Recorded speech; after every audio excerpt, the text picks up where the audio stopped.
Argentina and the IMF said Thursday they had reached agreement on a pragmatic and realistic plan for the country to repay a ruinous $44 billion debt. The Economy Ministry in Buenos Aires announced that a deal was struck on refinancing its debt in a way that seeks to continue generating conditions of stability. The deal, the details of which were ironed out between Argentine officials and IMF staff after an in-principle agreement in January, will be sent to Congress later Thursday for approval. It must also be ratified by the International Lenders Executive Board.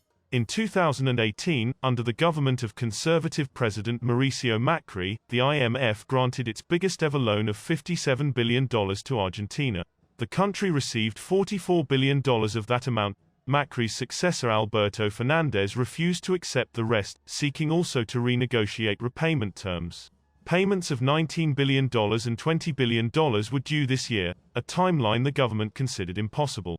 Argentina is just emerging from 3 years of economic recession and battling rising inflation and a high poverty rate.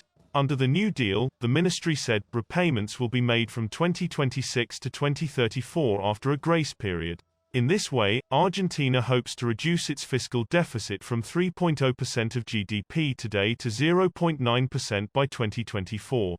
In a statement in Washington, the IMF said Argentina would benefit from a 30-month extended fund facility, a relief measure granted to countries experiencing repayment difficulties. It spoke of a pragmatic and realistic program, with credible economic policies to strengthen macroeconomic stability and to address Argentina's deep-rooted challenges to sustainable growth.